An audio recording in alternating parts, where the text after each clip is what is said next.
countdown to the last comic shop in 5, 4, 3, 2, 1. Hey, it is now time to be thankful that you get more Last Comic Shop podcast. That's right. We are opening up the shop, not unlike opening up a can of cranberry sauce to allow you to find your way underneath this giant comic book tent and cut the cranberry sauce just perfectly. And we're keeping the shop open for the oldies and the moldies and folks that'll appreciate that we've cleaned the cranberry sauce off of all the extra toys and things that have come into the shop because nobody wants sticky cranberries stained. Nobody wanted these toys. Yeah. Nobody wanted any of these toys. Somehow we got all of them. I'm the host of The Most, Eddie Larson. I'm joined by Chad Smith and J.A. Scott, and you're right. Over the past week, we were inundated with toys that people didn't want. For some bizarre reason, people were just throwing their trash on our curb. And the things from the 80s and the 90s and the early 2000s. Action figure play sets. Ooh, and so we thought that it might be a good opportunity to take the opening segment of today's show, given we're going to be talking about action figures or a line that's sort of action figure-esque later on with the Daniel Warren Johnson Transformers run from Skybound. But thought that we would look through some of these action figure play sets, right? Sure. I will say we're going to talk about vintage play sets. Transformers does have a line out there currently that tickled my fancy, the Blockies, which are a little like, what do you call those kits? The model kits. Oh. But the problem is they don't transform. Oh. They're fun to customize. They're fun to put together. Blind boxed or whatever, which is kind of frustrating. The Blockies are lots of fun. I even ended up getting Blocky Sesame Street things just so I can have an Oscar the Grouch and say scram to all my other action figures. There you go. Yeah, speaking of that, did the Transformers actually have a play set, guys? I mean, are we considering what, Omega Supreme? Is that a play set? It was like a rocket and a little train. Fortress Maximus. Fortress Maximus. Was it a robot or was it a giant robot that transformed into a fort? Oh, okay. And you could actually put other Transformers on it? Yes. Oh, well, that must have been a kajillion dollars because most of the Transformers were a kajillion dollars. So like even a bigger Transformer, they could put other Transformers on. I mean, that's got to be like U.S. flag money. I was too dumb for Transformers. I was a GoBot kid. I had like Optimus and like Cup. Yeah, but the GoBots are so much better than Transformers, man. GoBots for white trash that couldn't have. Oh, I had GoBots. I couldn't figure out the Transformers. The GoBots were nice and simple for me. Look, Cycle. He's a cycle. Cycle was a cool one. What's their boss's name? Leader One. Speaking of U.S. flag, going through sort of play sets, two of the giant toy lines of the 80s, Star Wars and G.I. Joe. You notice G.I. Joe had the vehicles, but they also had a lot of play sets. And Star Wars had like all of 2 play sets, Dagobah and the Ewok Village. And that was about it. Oh, no. Wouldn't you consider the Millennium Falcon a playset? No, that's a vehicle. Sorry. No, it's a vehicle playset. It's a vehicle and a playset, but I think it's primarily a vehicle. Like the Mobile Command Center. There was also a playset that they released way back in the... Yeah, they had crappy ones. No, they had the Death Star. They had the Death Star Tower. Yeah, that was crappy. No, it was 3 levels. That cardboard? Yes, anything that was a lot of cardboard. It wasn't cardboard. That was plastic. It was 3 levels. It had a trash compactor. No one bought it. Yeah, don't get me started on the Star Destroyer playset, because that one was even worse. That's a vehicle. That's a vehicle playset because it moves. No, it wasn't a vehicle. It didn't move. It was the bridge of the Star Destroyer. It was so anticlimactic. Listen. It's my position that most Star Wars toys were junky anyway. G.I. Joe guy. Chad. Good. Hold on, you, sir. How dare you? So, but eventually they did come out with the bridge for Star Trek Next Generation. Now, is that a playset or is that like you're like more of a diorama? That's a whole different category. Diorama. I don't get it. Your illogical approach. But long story short, later on in December, a couple weeks from now, we're going to have a tournament of the best play sets of all time. We're taking stock of all these awesome ones. We think it's about time that we got what was number one. So I want to pose the question to you as we start to eliminate the wheat from the chaff, as we start to get our 16. I mean, we've already started to talk about this, but let's put it out to our toy expert, Chad. What constitutes a play set? Well, it's a place where you play with your toys. Usually it's a castle, or usually it's... I don't know if I agree with Jay's distinction that vehicles could not be a play set. Like, the play set was like the big toy that all the other toys gathered around. So there are some vehicles that are definitely vehicles. Like, I'm thinking of the Masters of the Universe Battle Bones. Yes. Like, that was a vehicle, not a play set. But you have things like Snake Mountain or Castle Grayskull. Those are obvious play sets. Right. But you brought up the Millennium Falcon. The Millennium Falcon, at least the one I have from like the 2000s, that was large enough that I would consider that a play set, just because you could fit 30 characters in it or on it, and not just in transport mode, like in various, action states.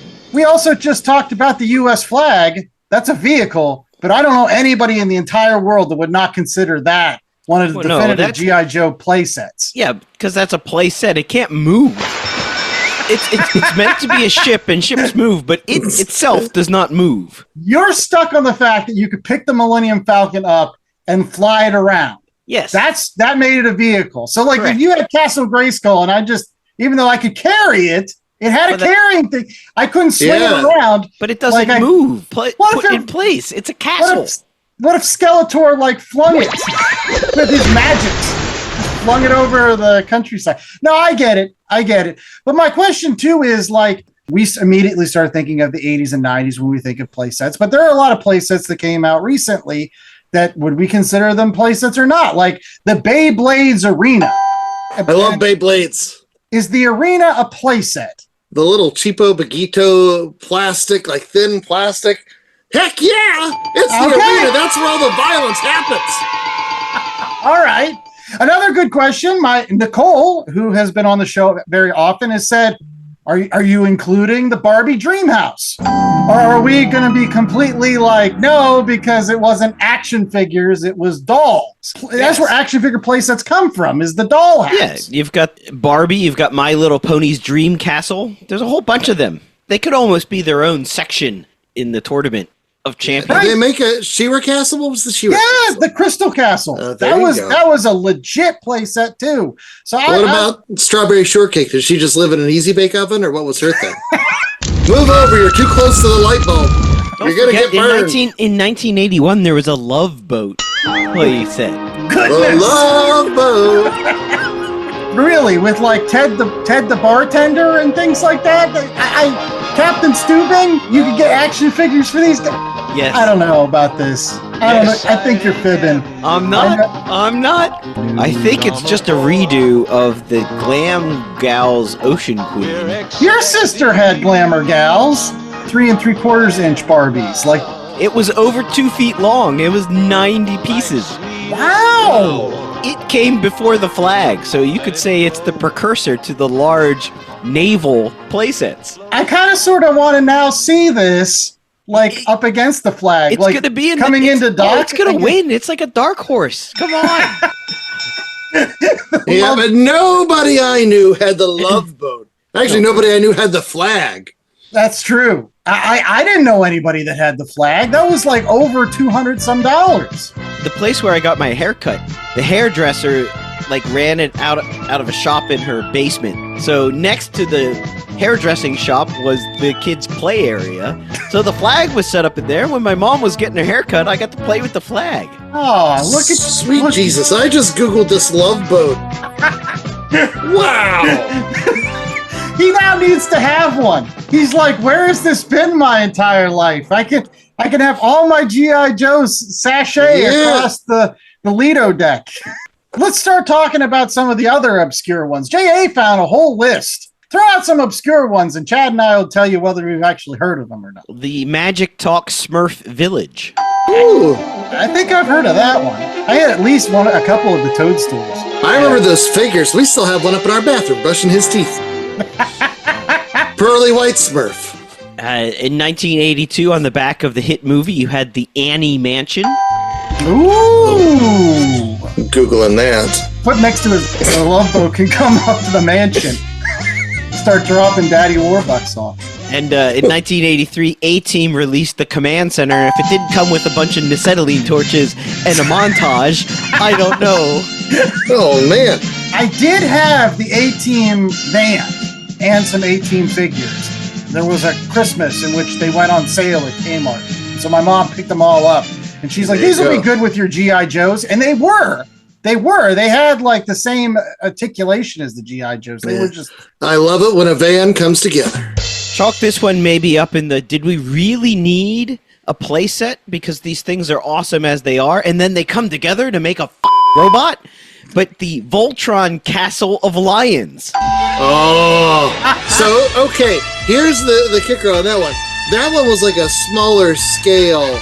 Like, you had the Voltron, which was huge. It was one of the best. The Castle of Lions was much more manageable. Okay. But I'm looking at that Orphan Annie playset. It's got like a spiral staircase in there. That's badass. Wow. Let's, one for Chad's heart, the GoBots Command Center. They transformed to just like one thing move. That's it. No, it was for the kids that didn't get the AT-AT. They could use that as like the not off-brand AT-AT because it had legs that folded down. Yes, it did. It had the big legs and like. Is that a vehicle playset? Because it technically moved. Well, it just looks real sad with its robot face. It's like a sad sentinel head sitting on top. Poor GoBots. Oh.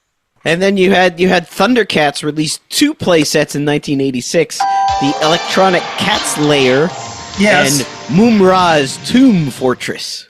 Yes. Ooh. I was never a fan of the Thundercats figures when I had them all.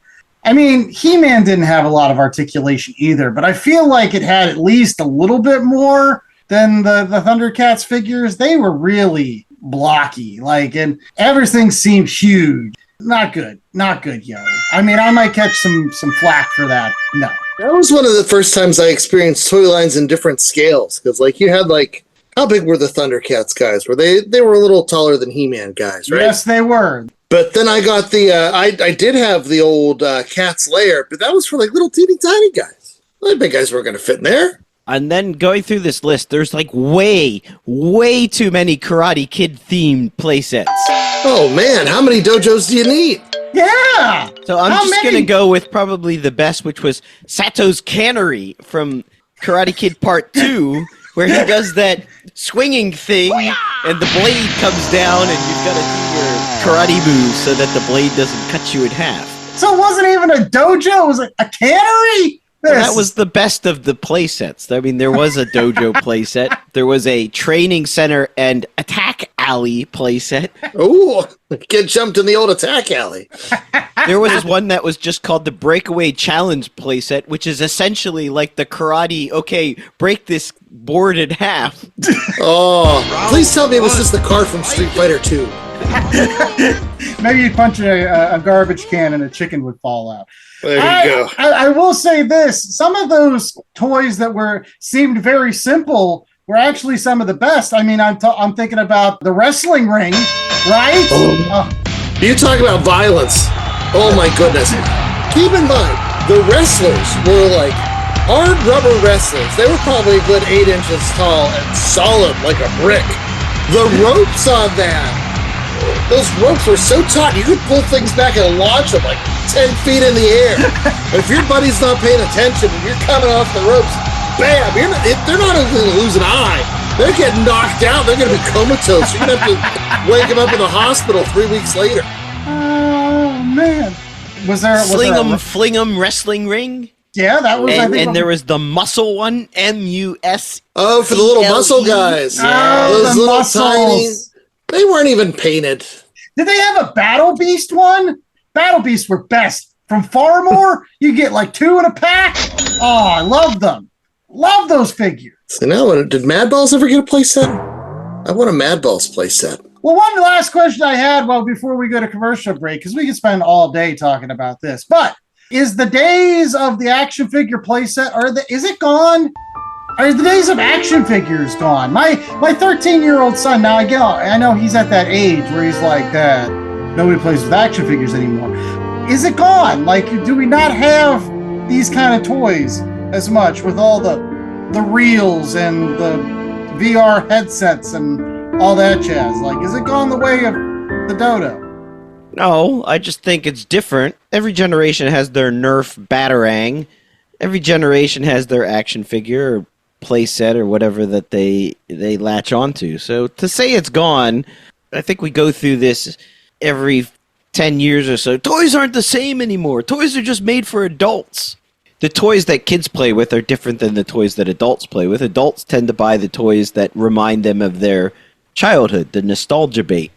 Kids buy toys, or kids get toys given to them or want toys that remind them of the fact that they're kids. Yeah. No, there's all kinds of stuff. You get your Skibbity toilet guy. He's got toys. Does Bluey have a playset? Does Bluey have a playset? Bluey has 2 different houses. They made the Hammer Barn.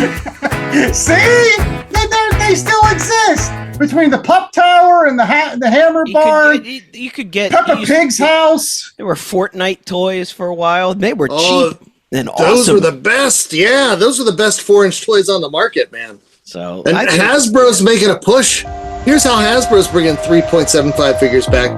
They're doing like a Tron Kickstarter that costs like $8 million. See, that's nostalgia bait again. No kid cares about Tron. Nope.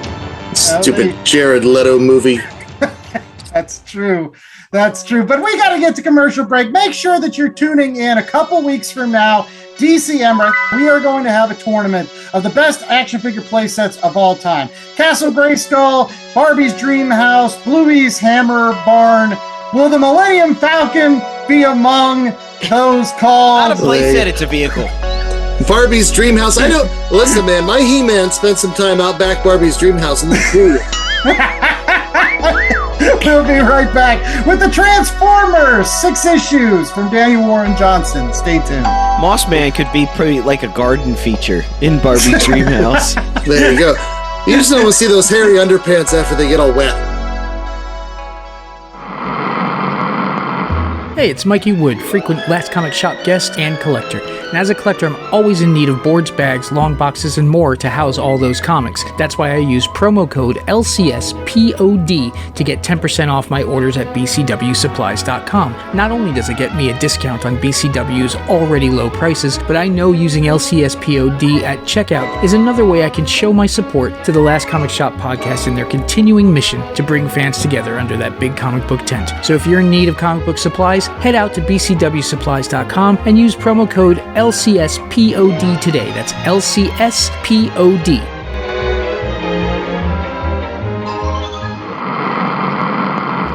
Hello, Internet! It's George from Shortbox Summary. I started going to the comic shop every week when I was a kid back in 2004, and I thought it was a golden era for the medium. While my first love is comics, my second love is the 2000s. So please join me as I revisit the mid-2000s comic book scene to figure out if the books were good or if I was just 15. This is a retrospective show that takes a look back at Marvel, starting with Avengers Disassembled and talking about the movies, music, TV, sports, and everything in between that made that era what it was. If you like the Last Comic Shop podcast, please give Shortbox Summary a listen, because I like the Last Comic Shop podcast, and I invite those guys on as much as I possibly can. Hope to see you soon, true believers. Transformers! More than meets the eye. We are got a review here on the Last Comic Shop. Transformers, still one of the best. Oh my goodness, one of the best theme songs of the 80s. When that would come on and all its techno awesomeness, I knew that I don't know about you, but I was always like, I knew the first part, the Transformers more than meets the eye. Transformers, robots in the skies, and then it was like, I don't know any of the words until it gets to the Decepticons. Autobots. Oh, Autobots. Wage, blah, blah, blah, blah, wage blah, blah, blah, blah. The Decepticons. That's blah, blah, blah. You had all you needed to know. All right. Well, let's get to the creators of Transformers, first 6 issues of the recent series that was coming out of Skybound Image, and that comes from J.A. Scott. So J.A., you're not gonna. I was gonna do the 10-cent synopsis. It's Autobots, blah blah blah blah, Decepticons. There we go. There you go. This came out, as you said, from Image, and was written and drawn by Daniel Warren Johnson, with colors by Mike Spicer and letters by Russ Wooten. There you go. More than meets the eye. They weren't disguising very much, but what happens, Chad? There's Transformers, and they land on Earth, and then they wake up, and then they fight. Some are Autobots, and some are Decepticons, and they all need Energon. And as in this particular series, Megatron is nowhere to be found, but Starscream is out there, and he's a real son of a bitch.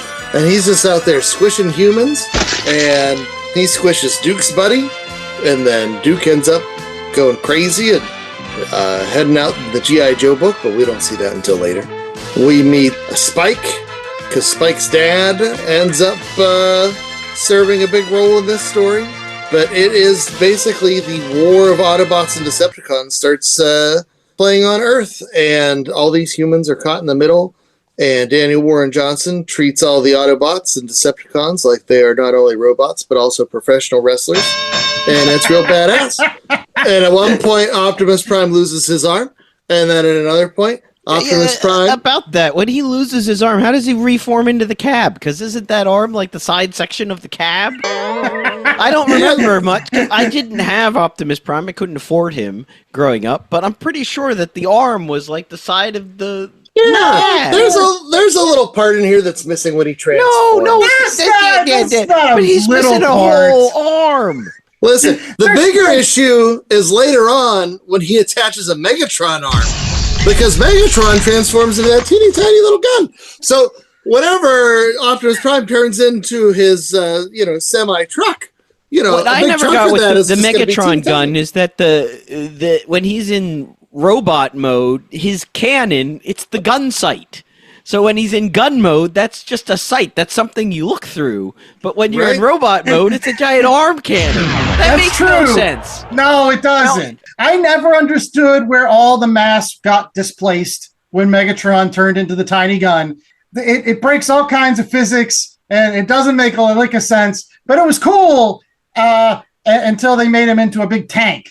Now they just call him a tank. Now he's like, and it makes more sense. It does. Like, I won't lie for those people that are like, oh, it was cooler when he turned into a gun. No, it makes more sense that he's a tank, because the arm cannon, to J.A.'s point, makes more sense as a barrel of a big tank. So, but you're right. This was super cool. This was super cool because you did have Optimus Prime at one point, clothesline, Starscream. Another point, he was like doing some sort of suplex, vertical suplex on him, which was awesome. Oh, and when the Constructicons come together and form Devastator, and like Optimus Prime's this giant robot, and then Devastator's like this 5-6 times Optimus Prime, and I was crapping my robot pants. Like, ah! But he settles his hash. He settles his hash with a little thing called leverage. That's right. Like Captain America used to say, it's not the size of the dog and the fat, it's how well you know your judo and your judo throws. Because that's all that was. You want to displace some mass? Here you go. Over the side of a cliff. That's how we work. But no, I will say this. I've been excited to read this book for a long time. I only read the first 6 issues because despite Chad saying that this next guy that comes on the book looks exactly like Daniel Warren Johnson, screw that. I don't care. It's not Daniel Warren Johnson. I don't want a knockoff. I just want to read his 6 issues of this series. And listen, no offense to Jorge Corona, but I'm pretty sure that's like just an alias. He's like, oh, I'll be Spanish George beer name. And put a little less detail in there. But Jorge Corona, no, in all honesty, does a wonderful job picking up the art duties after DWJ. Because Daniel Warren Johnson sticks around as the writer, but Jorge Corona does the art chores, and it looks marvelous. You don't feel the drop-off at all. Okay. But I wasn't interested. I just said, I'm going to read these 6 issues. I'm just going to see, first and foremost, do I get a complete story? And I want to say that in some ways, I kind of sort of do. Like, I could continue reading this well into issue 7, 8. I mean, it's a war between the Autobots and Decepticons that has been going on for centuries. Like, it's going to continue. But do I get enough meat on the bone if I'm just a casual fan that if I could pick up this one trade and nothing else, would I feel satisfied? I think you do. It's got some emotional beats in it. It tells the horrors of war, but also the triumph of, I don't want to say victory, but like there's a nobleness in the cause of the Autobots. They are always the underdog. They're always fighting from behind. So you are stepping on. They're always stepping on and killing Bambi. Yeah. But they're family, like Vin Diesel. He felt bad about stepping on the deer. Optimus Prime. And I will say that the entire time I was reading it, if you didn't hear Peter Cullen's voice, you're crazy. Daniel Warren Johnson does do a really good job of giving you the characters that you immediately recognize from the Transformers. Starscream sounds like Starscream in this. He sounds crazy and unhinged. And the reason why he's not the leader of the Decepticons ultimately, because although he wants to be, the guy that wants to be the leader shouldn't really even be the leader. Optimus Prime, again, noble, self-sacrificing, ready to take one for the team. And then you get these human characters that are peppered in. Carly and her friendship with Cliffjumper, which was like the Bumblebee guy that was red, Tugs. Bumblebee was there, but just like Carly. They were the same. They were essentially a repaint of the same toy. That's true. And that's why they were, and he was kind of beat up by the fact that like Starscream killed his family, which I wanted to consider Bumblebee, like they were just brothers or whatever. But Cliffjumper didn't really ever get enough to do in the cartoon because they had Bumblebee. So I'm glad that Cliffjumper got something to do here. But I think there was enough meat on the bone. If you're a fan of the Transformers, I think you should read this. But that's my initial thought, just to start. Awesome art, enough for 6 issues. J.A., you're traditionally somebody that likes licensed books. Did you like this one? Yeah, I mean, it followed sort of the cartoon, but a lot more violent, which you kind of get into when Bambi dies and then one of the humans gets picked up by Starscream and crushed. Like sort of like that old Kids in the Hall was like, I'm squishing your head. Yeah, so sometimes did it feel a bit paint by numbers? I don't know, maybe a little bit, because it's just telling the Transformer story, setting it up. Are you doing this because it's nostalgia? Are you doing this because you kind of have to? But by issue 3, it's just, it's giant robots body slamming each other, and that's what you come for, right? Oh, yeah. And, you get some found family aspects and fathers making sacrifices. Is it a little on the nose that the guy's name is Spark and he jumped into the Allspark? I was like, really? Really? But maybe that's the point. Maybe that's the point of it all. It's just all sort of violent, nostalgic goodness.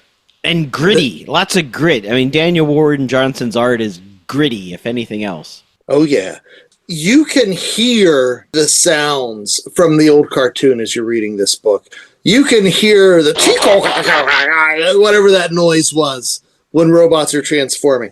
And Daniel Warren Johnson plays, and I don't know if it's him or if it's Mike Spicer who's putting sound effects, in, but there's so many sound effects in here. And this is the ultimate nostalgia piece. Now, I will caution you guys. I was not a Transformers guy growing up, right? I was a G.I. Joe guy. Love me some Joe. Transformers, I never caught on. I couldn't, the whole, like, how's that guy got? He was just standing right there. He's the same size as the other guys, but now the one guy's holding him his hand. I couldn't get past it. But Daniel Warren Johnson, and I love Daniel Warren Johnson's style. I've been following him since our first exposure to him way back in the day. The Wonder Woman Dead Earth, I think it might have been. Yes. I can't remember if I had seen Daniel Warren Johnson prior to that, but it's in here. And does he play on nostalgia? Yeah. I mean, there's one page in here where it's like, the song and it's written in the background. He's definitely toying with it. I would be curious to see someone who hadn't grown up in the age of Transformers, if they would have the same kind of nostalgia. But then when you think about it, we have all grown up in an age of Transformers. It might have been different. It might have been Michael Bay Transformers or Bumblebee John Cena movies, Transformers. But Transformers has been kind of ubiquitous since its arrival in the early 80s, right? Yeah. Oh no, I think it's kind of like even more than say Masters of the Universe or even G.I. Joe. Yeah. I think Transformers is up there with Teenage Mutant Ninja Turtles nowadays, where it's like these things, they're part of the public consciousness to a point where it's every so often we're going to get a retelling of it. So you're right. Now I will say this, Chad, like, will anybody pick this book up that really doesn't know about the Transformers? No, but why would they? Like, why would anybody that doesn't like the Transformers pick this up? I mean, we're reading it for this show, but I do agree that, like, you kind of sort of have to have some cursory knowledge of the Transformers in order to enjoy this.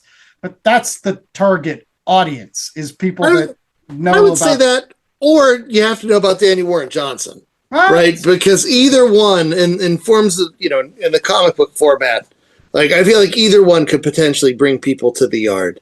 And Danny Warren Johnson takes his favorite toys, and you can tell he's having tons of fun playing with them. He is incorporating those wrestling moves. He is incorporating that power and energy that so few artists working today seem to be able to summon, the power that Danny Warren Johnson can summon in his panels, in his fight scenes, in those double-page splashes. There's just so much fun and gritty energy.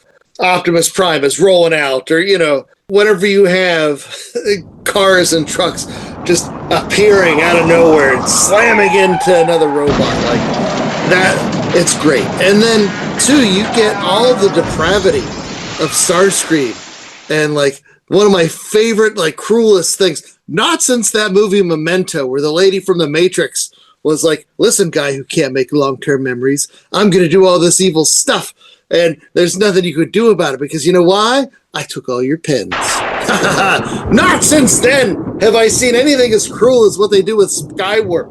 Where like, we need Cybertronian parts. Oh, man. And then they're like, what? And then he goes, and look what they did to Skywarp when it was when he did to Skywarp. And then half the book is like, oh, we've got to avenge Skywarp. And it's done in that kind of silhouette with the red and the black. And again, it's invoking the notion of cannibalism, right? Like, it's just like, wait, guys, like, what are you doing here? And they're just ripping them to pieces and putting them in there. And Soundwave's like, I'll go along with it. By the way, it was the first time ever that I ever realized. Does anybody else notice that Soundwave's head is pretty much the same as Optimus Prime's head? I think that's they both have that kind of brothers. I think they're brothers. They have that mouth shield thing going on and the same eyes. I think so too. It can't be a coincidence, right? It can't be a coincidence. Listen, if there's one thing I've learned from the Blockies, even, there's a lot of part reusage in these Transformer guys. Different coat of paint. This guy gets this guy's arms and that guy's chassis, but it's all a new guy. I had Soundwave growing up. That was my that was my big Transformer. Oh, he's such a badass. But what always angered me was that he didn't come with Ravage, but in the cartoon he always used Ravage. He came with Soundbird, yeah. Yes, who they never showed on the cartoon, so I always felt like I got scammed. Oh, man. I do like it in this comic book where he's constantly cradling they're like his children, like Ravage, and they're like, all the cassette tapes. They're like, can't we bring them back, please? And Starscream is so cruel. He's like, no! He slaps them across the face. No, we're bringing back the big guys. We're bringing back Perceptor. What the hell? Yeah. Cassettes went out in the 80s, you dumb mother. Not Perceptor. What was the guy? He's the guy that turns into the camera. What the hell was his name? Perceptor was the one that turned into the microscope. Ah, shit. Reflector. He's the guy that gets shot in the face by Optimus Prime with both barrels. That's fucking awesome. In any case, we got to go to commercial break. We'll be right back with more Last Comic Shop and our ratings as well as recommendations for tons of stuff right after this. LastComicShopPodcast.com is the destination for all things shop. Plan your week with upcoming show schedules, the latest books, recommendations, and chatter from the crew. Subscribe to the show on all major podcasting platforms from one convenient location. Show your support and browse the merch store. T-shirts, tanks, hoodies for the fam, coffee mugs, magnets, totes, and more.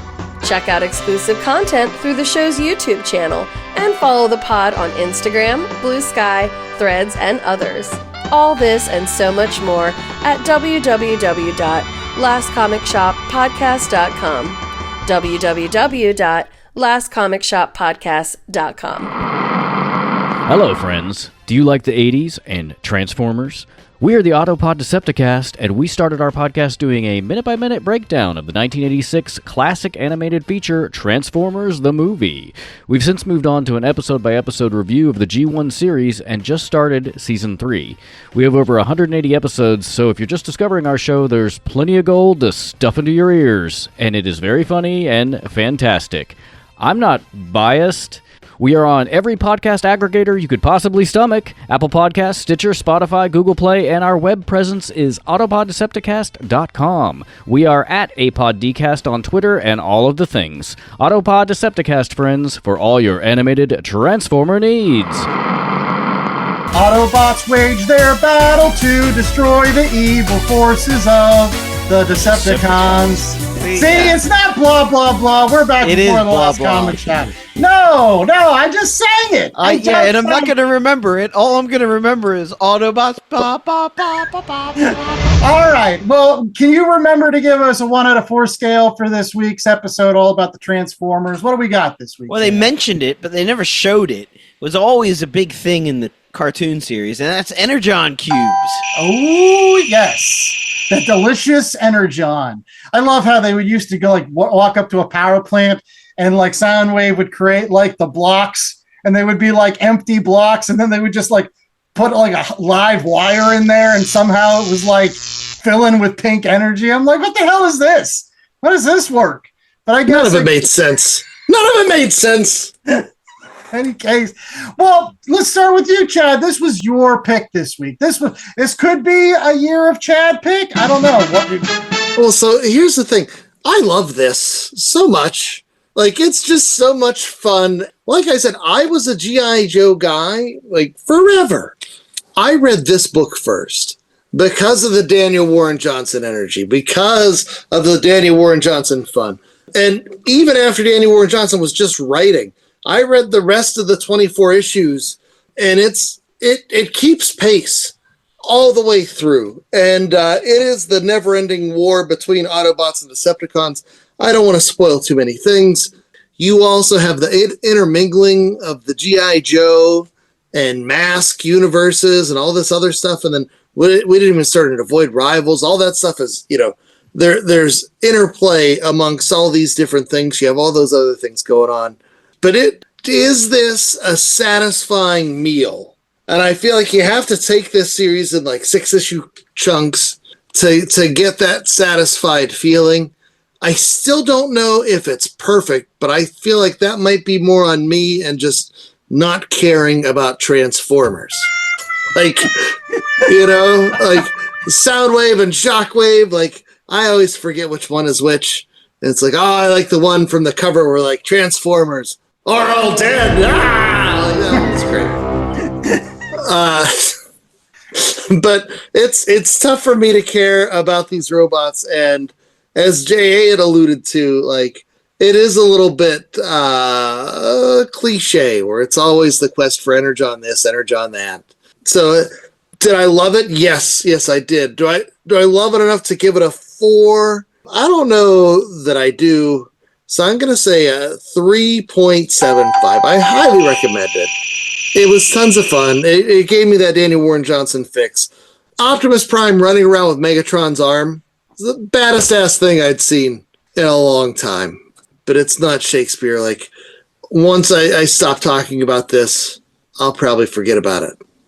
It's a lot of empty calories of, like, I'll remember that it was badass, but like plot points and character names, and yeah, it's not gonna stick.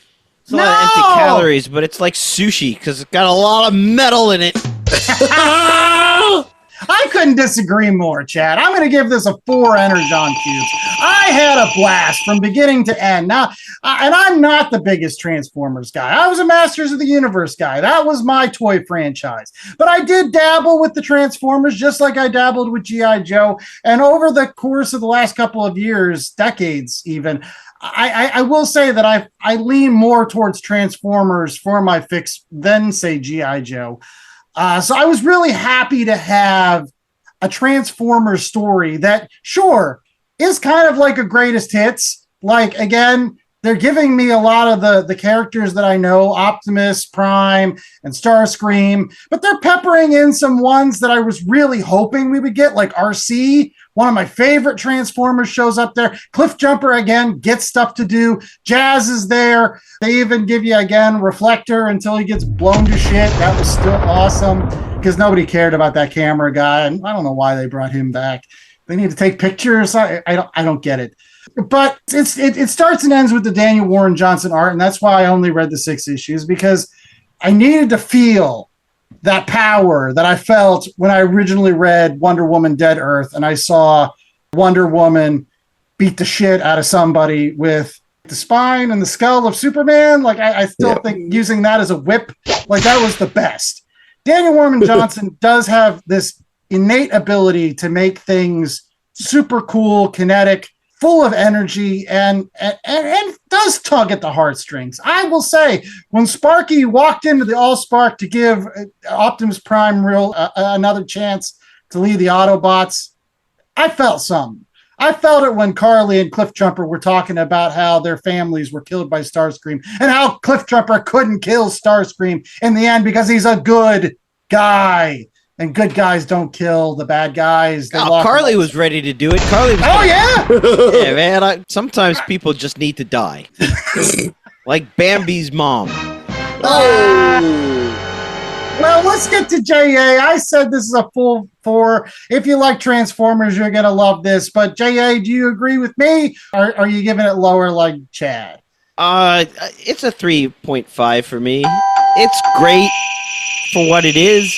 It really leans into this Transformers cartoon. So if you were like following Transformers from the Michael Bay movies, this is not that. This is much more Transformers from the cartoon, made adult through the Daniel Warren Johnson art and the storytelling. But it's very much those Transformers, not the Michael Bay Transformers, which is not a bad thing because some of the Michael Bay stuff is crap. That being said, and I don't want to zing it too much because I really enjoyed it. The art is kinetic. The writing is cliche but brutal at times. It's a quick read. You get these cool scenes that, like, Optimus Prime, when he's trying to get Devastator to follow him up on the cliff, is driving away in truck form, but he's got the cannon on the back of the truck like a giant tank thing, shooting Devastator in the knee and say, "Come on, follow me." And then when he judo flips him off, and then the thing doesn't break, it breaks apart into its little parts, which is what would happen when the toy would fall down. You'd finally get him all connected, all constructed, and you go to play with him, and he'd invariably fall over and break apart into his separate Devastator parts. Do I want to continue the story? Yes and no. Would I have read it had we not had to read it for the show? Probably not. But I don't know, maybe, because Daniel Warren Johnson does speak to me. His art speaks to me. His writing, it speaks to me. So maybe. It goes back to what you said about, when we discovered him with Wonder Woman Dead Earth. There's just this gritty, edgy feel to his art in the action scenes that really makes it stand out. So some of these full-page spreads are just incredible. So, yeah. 3.5. I think it's great. It's not perfect by any means. It relies a lot on sort of your nostalgia for the cartoon and retelling that story yet again. All right. Well, one story that we like to retell every single week is recommendations. We put a spin on it every single time because they're different for the most part. There might be some repeats from previous episodes. We've been doing this for 250-something shows, so there's bound to be a repeat once in a while. But these are other comic books in addition to Transformers that you can pick up at your local comic book shop today. You can either get it in the single issues, which probably are difficult to get now because this was well received, I think, this series. But I think you can also get it in the trade with the first 6 issues, so you can pick it up that way too. I never repeat my recommendations, which is why this week I'm recommending Unity. We're gonna get to that. No, Come on, you joking. can't. I'm joking. Not All Robots by Mark Russell and Mike Diodato Jr. and Lee Lockridge on colors. Well, this is sort of a satire where in the year 2056, robots have replaced humans in the workforce and sort of keep humans as pets. And you get this whole thing where the humans are sitting around the dinner table eating, and the robot comes home. How was your day? I don't want to talk about it. And he trudges to the garage and starts building stuff. Why do we have to put up with him? Because he makes all the money. Without him, we wouldn't have anything to live on. And then the robot goes to work. They don't understand me. I just am so bored. I don't know why I'm doing this. Well, you should just remove your empathy chip. And what is this guy doing? This robot that is Razorball, who's living with the Walters, spending all his free time in the garage. What's he building in there? What's he doing in there? And it's worth noting it did win the Eisner for Best Satire Comic Book Series. Yes, Yeah. dystopian satire about robot overlords. It's like right in my wheelhouse. Well, one thing that's in my wheelhouse is an old series that I was able to reconnect with this week. It's one of actually the few true X books that I read from beginning to end. And it started off in X-Force, eventually moved to a book called X-Static, and then later on came out in a couple other additional kind of mini-series.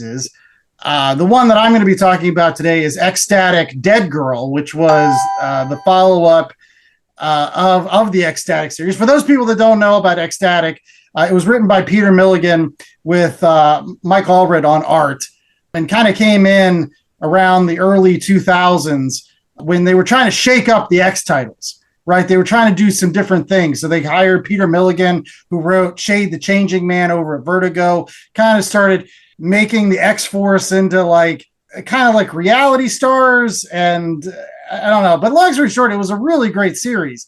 And he didn't have any qualms about killing all of them. And in fact, he did. In fact, one of the characters, Dead Girl, was dead to start with. And that's where this particular series starts.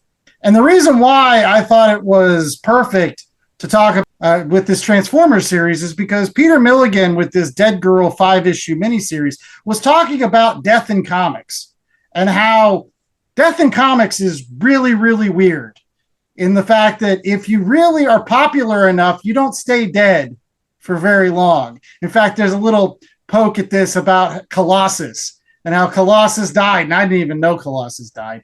Colossus is popular, so he's not going to stay dead for long. But these people on the X-Statics, they'll stay dead. And in fact, what this is all about are a bunch of dead villains that can come back to life for like 24 hours. So you got the original Mysterio and Kraven, Miss America, and this guy called the Pitiful One. And Dead Girl teams up with Doctor Strange and a bunch of these dead girls that are hanging out in the afterlife, like Gwen Stacy, Maura McTaggart when she was dead, and Mockingbird when she was dead. And they have like a Dead Girls book club. And eventually, like, Doctor Strange has to defeat these dead supervillains. But really, it's just a fun satire spoof exploration in the Peter Milligan style of what you do with death in comic books and how absurd the whole notion is at the end of the day. Plus, this particular series had Nick Dragotta. He was on there with Mike Allred. So you get that extra bonus. So check it out. It's called X-Statics Dead Girl. It was 5 issues. You can pick it up in buck bins or in a trade paperback. And I also recommend reading all the rest of the X-Force and X-Static universe because that was super good with the dupe. The dupe. Can't go wrong with dupe. All right, so I'm gonna go with the low-hanging fruit here. My recommendation is going to be the new Skybound G.I. Joe series, which is coming out alongside Transformers. Now, initially, G.I. Joe started out as a series of minis. First one was Duke, then the Cobra Commander, and then Scarlet and Destro got miniseries. And then it went to G.I. Joe proper. As I mentioned earlier, I was always a G.I. Joe guy, but the Daniel Warren Johnson of it got me hooked on Transformers first. And so that was the book I focused my energy on. And I was like, well, I need to catch up with G.I. Joe. I'd only read the first couple issues. And so I read through all 12 that were available to me out of the mainline book this morning. And oh my God, are they great. They're so wonderful. You get a G.I. Joe where the characterization of Duke is different than what you've seen before. He's a little bit more brash, a little bit more crazy, to put it mildly. You have Baroness on the team, and it's one of those, should we trust her, should we not trust her? The Cobra Commander in this book, it pulls things, and you see this right from the start in the miniseries, from the Cobra Law mythos of Cobra Commander, which I'm like, oh, and I'm kind of breathing in through my teeth, but like, it's good. He's a very harsh, very wicked, but it's fun to watch. And it's all the classic hijinks you would get from the Hama era G.I. Joe, plus they're building in all this stuff from the Energon universe, where basically all of Cobra's pew pew pew weapons are powered by Energon. And you have these Transformers elements running in the background. Whereas the Daniel Warren Johnson of the Transformers, like, I really enjoyed that, was really excited by that. I love this G.I. Joe book so much. Like, it tugs on my heartstrings, and I don't care if it's nostalgia, because I've been a G.I. Joe fan for years. And even, I want to say it's issue 11? No, it's issue 12. They bring back Shooter.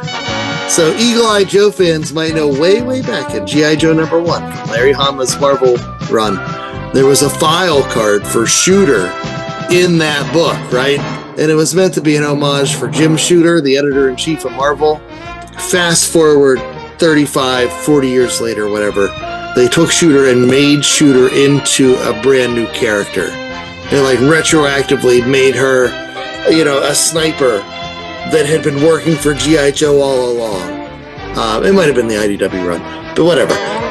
This run of G.I. Joe brings back Shooter. And so it is the sharpshooter sniper badass. She's there, Beachhead's there. There's the Night Watch, which is a whole separate squad that's led by Falcon with Lady J and Beachhead. Like, I love, there's so much going on. You got the Crimson Twins are in it already. There's a handful of new guys. There's a new Joe by the name of Risk. They're bringing in the Chameleon, who was the G.I. Joe Cobra run back in IDW. But they're pulling on threads, I guess, from all the different reboots and restarts, and they're just having a great time with it. And the upcoming issues are going to be a multi-issue arc called the Dreadnought War, and I cannot be more about anything. I can't wait for the Dreadnought War. So G.I. Joe is the book that, while Transformers is great, Transformers is grand, that's all well and good, but G.I. Joe is where it's at for me. That's the book that has my heart. That's my recommendation for this week. Josh Williamson is just killing it. Well, you had me with Dreadnought War, because I had Zartan. That was my favorite character because his skin changed colors in the sun. Oh, yeah. A little plastic face that you could put on. Yeah. The rubber the little face Stone thing. Cold Steve Austin guy you could put on there. Yeah. Or Storm Shadow, but like nothing else changed. It would just be like the little face part. Like, right. You're not fooling anybody. Go put a shirt on. Well, one thing that never changes is the Last Comic Shop podcast. We pride ourselves on being one thing and one thing only, and that's consistent. Every single week, every Tuesday, you're going to get a brand new episode of the Last Comic Shop, and you can make sure that you're not missing any of them by rate, reviewing, and subscribing over at www.lastcomicshoppodcast.com. We hope you do so right now so that you don't miss any of our episodes upcoming over the next 5 weeks, because it's DC Ember. That's right. Right after we are done scarfing down Turkey later this week, we are going to be starting to read those DC books. We've got great ones lined up for you, including Dark Knights of Steel, Pride of Baghdad, the Warlord series by Mike Grell, the Ram V and Evan Cagle New Gods run, and JA's pick of Batman Year One to finish everything off. 5 weeks, DC Ember. Don't miss it, folks, or you'll regret it. And you'll also regret it if you don't support your local comic shop. While we might be the Last Comic Shop podcast, we want folks to get out there and support their shops by picking up things like the Daniel Warren Johnson era Transformers, or like Mark Russell and Mike Deodato's Not All Robots, or like Ecstatics presents Dead Girl. I loved in the Ecstatic series, by the way, whenever they tried to bring in Princess Diana, but they made him change her at the last minute. Everybody knows it was supposed to be Princess Di, but it's not. Anyway, or you can find things like the new G.I. Joe book coming out of Image and Skybound.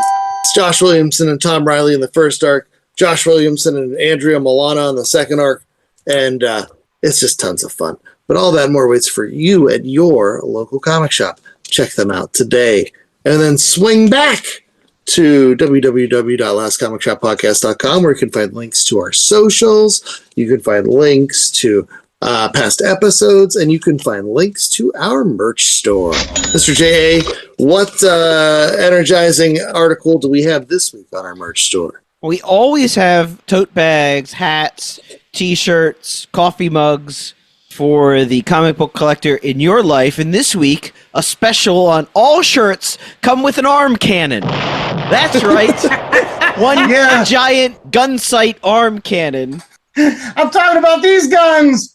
Bam! Look at them! Look at them! But it's only one. It's only one. So it's like you've just worked out one hand exclusively. No, we're not going down that road. Oh, can we rewind? I don't want masturbation jokes on the show.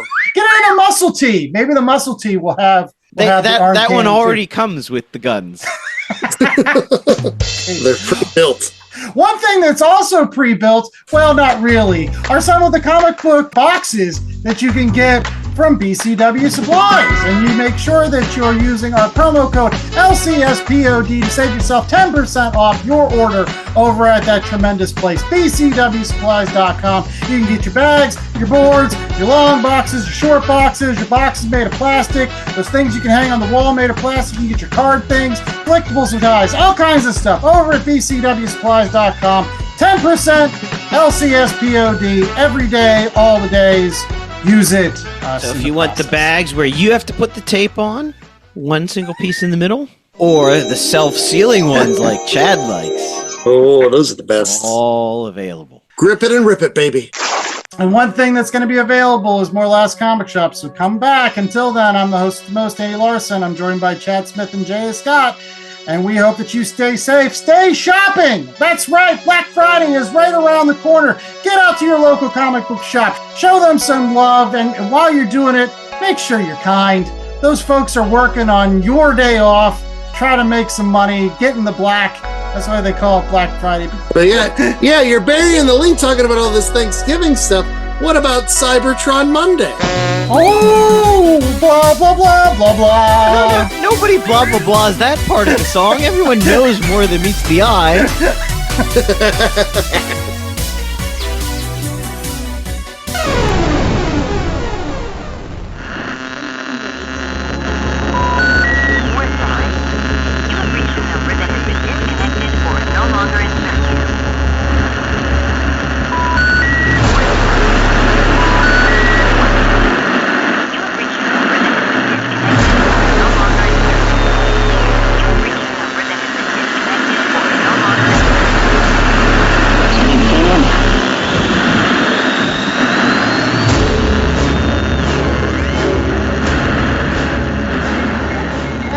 Comic Shop Podcast was a 2025 Black Angus production.